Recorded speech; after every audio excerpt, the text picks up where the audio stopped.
let me start with congratulations on the movie, and I really do hope it's a huge hit for you guys.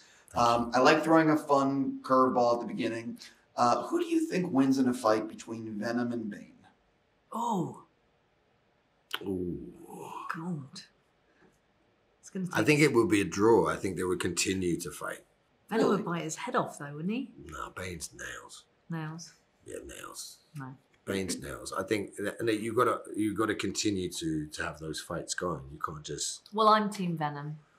I would imagine. Have to be. I'm torn. I I'm somewhat torn here, guys. I actually wondered who would legitimately win because I don't think Catwoman would have killed Bane either. To be fair, going back. By the way, everyone watching this is like, of course, Batman. I don't get that right, either. of course, Venom would win. He would eat the brain, the whole thing. But Bane's pretty tough. Don't care. Team Venom.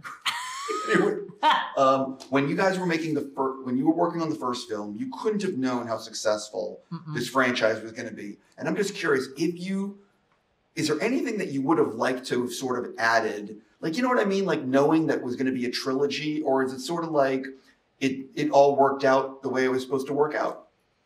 We knew it was going to be a trilogy. I think the anomaly was how successful the first one was. That was, in the wash-up, we were looking at what was it exactly that pushed that up and over in the way that it did. And we've been sort of trying to figure that out. Yeah. But no one's ever told us. No one's ever going to tell you why something worked.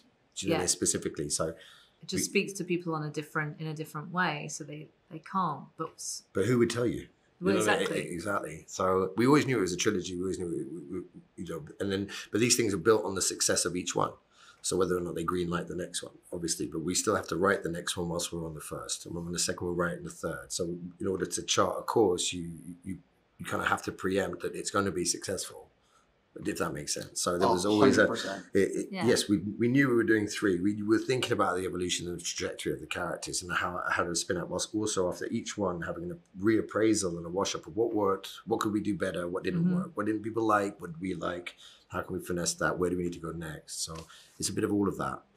I'm so curious about unused ideas. I'm fascinated by that. So you guys worked on the 3 films. Was there anything that came close to being in these movies?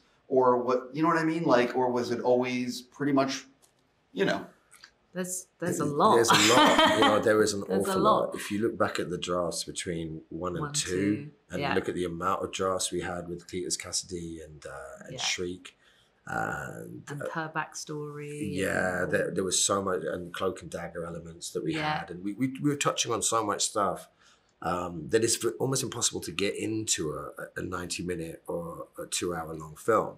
So things that we consider an absolute essential element, which is underpinning with the research and background that fans would love, doesn't necessarily make it into the streamline of a movie that ultimately you have to put out.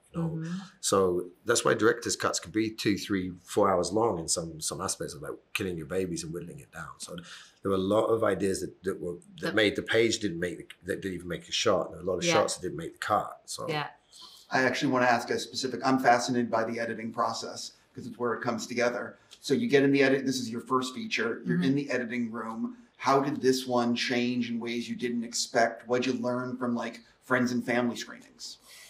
We learned a lot from the screenings, which was ultimately that it was kind of working.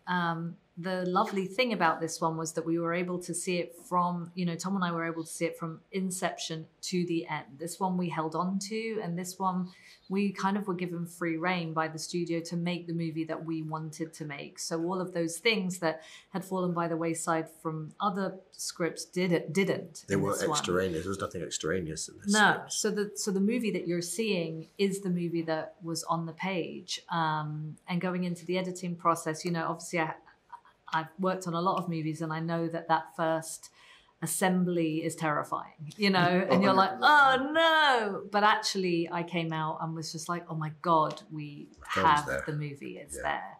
And actually showed Tom the assembly very, very, very early on, because obviously the assembly is very long. And we both kind of looked at each other and were like, it's all in. Yeah, it's all there. in, yeah.